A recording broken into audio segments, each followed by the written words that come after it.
How do we hear? हम सुन पाते हैं with the help of years. Working of years समझने से पहले हमें साउंड के बारे में समझना होगा। साउंड मतलब आवाज़। हम हर रोज़ बहुत तरह की आवाज़ें सुनते हैं, जैसे लोगों को बोलते सुनना, बर्ड्स की चर्पिंग, व्हीकल्स की आवाज़, म्यूजिकल इंस्ट्रूमेंट्स की sound, etcetera. Sound is a form of energy which produces the sensation of hearing in our ears. जब कोई ऑब्जेक्ट वाइब्रेट करता है तब साउंड प्रोड्यूस होती है। इसे हम कुछ एग्जांपल्स के थ्रू समझते हैं। Plucking of rubber band. ये एक ब्लू कलर का पेंसिल बॉक्स है। इसके लॉन्गर साइड के अक्रॉस हमने ये एक रबर बैंड चढ़ाई हुई है।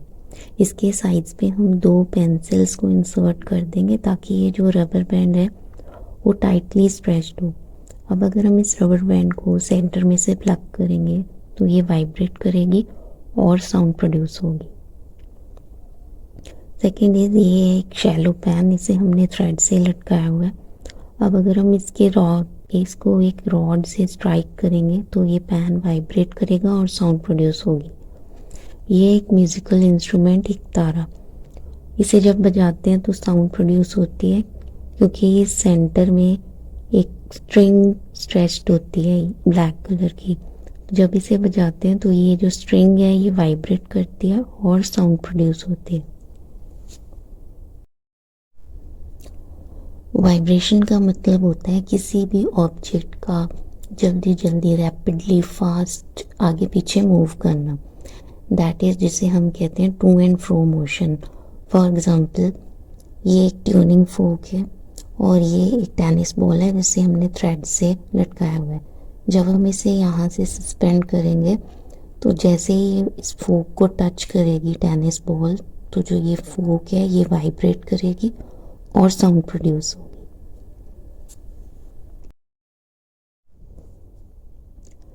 ह्यूमंस में साउंड प्रोड्यूस होती है वॉइस बॉक्स में, जिसे हम लैरिंग्स कहते हैं। अगर हम अपनी फिंगर्स को गले पर टच करें, गले पर रखें, तो हमें यहाँ पे एक हार्ड बम्प या उभरा हुआ महसूस होता है। यही होता है वॉइस बॉक्स। जैसे ये विंड पाइप है, विंड पाइप के अपर साइड पे यहाँ प्रेजेंट होता है वॉइस बॉक्स या लैरिंग्स।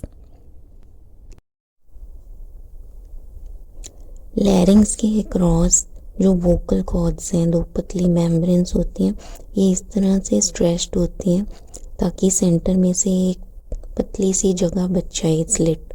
तो जैसे ही विंड पाइप में से हवा क्रॉस होती है तो ये जो वोकल कॉर्ड्स हैं ये वाइब्रेट करती हैं और साउंड प्रोड्यूस होती है।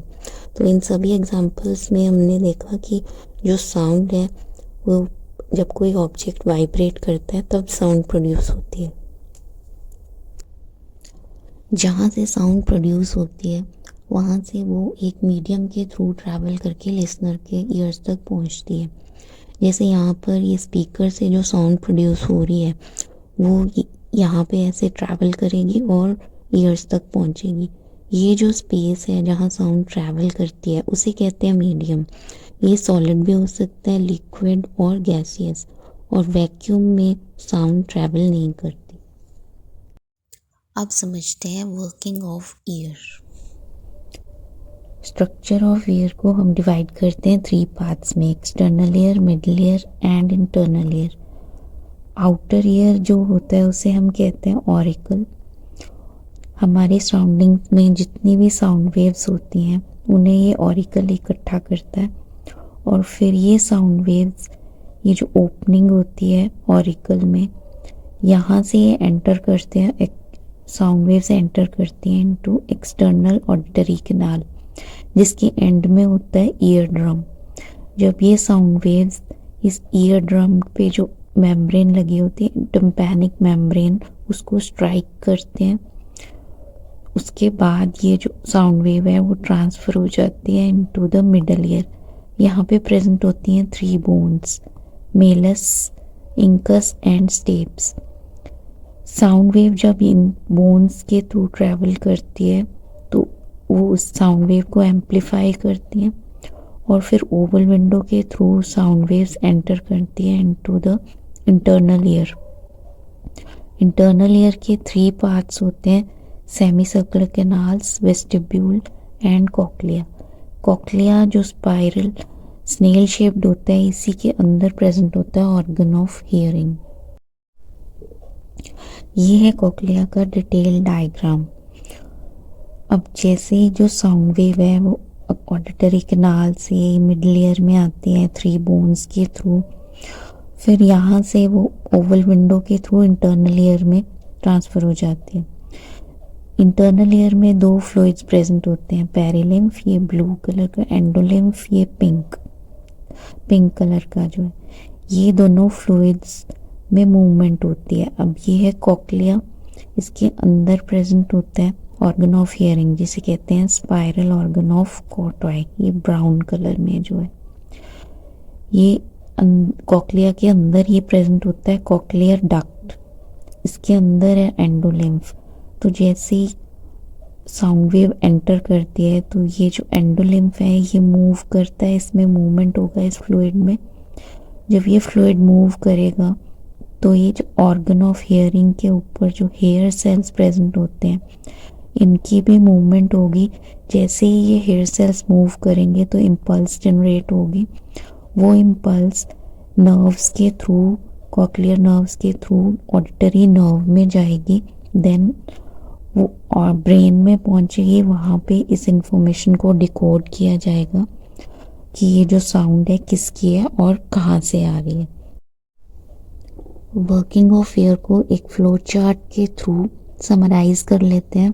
हमारा जो आउटर ईयर होता है जिसे हम ऑरिकल कहते हैं, तो जो सराउंडिंग्स में साउंड वेव्स होती हैं वो ये इकट्ठा करते हैं और फिर जो साउंड वेव्स हैं वो एंटर करती हैं इनटू एक्सटर्नल ऑडिटरी कैनाल, फिर वो जाके स्ट्राइक करती हैं इनटू टिम्पैनिक मेम्ब्रेन, देन वो मिडल ईयर में एंटर करती है जहाँ पे प्रेजेंट होती हैं 3 bones, ear bones, Malus, incus and steps. फिर जो साउंड वेव है वो ओवल विंडो के थ्रू इंटरनल ईयर में ट्रांसफ़र होती है। इंटरनल ईयर में प्रेजेंट होते हैं 2 fluids, endolymph and perilymph.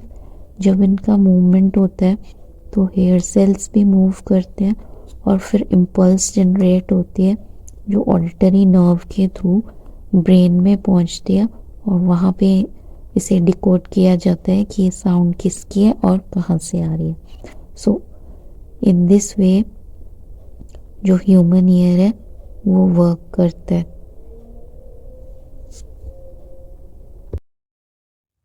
I hope आपको वर्किंग ऑफ ईयर अच्छे से समझ आया होगा। इसके आगे इस वीडियो में इस टॉपिक से रिलेटेड नोट्स दिए हुए हैं, आप वीडियो को पॉज करके यहाँ से नोट डाउन कर सकते हो।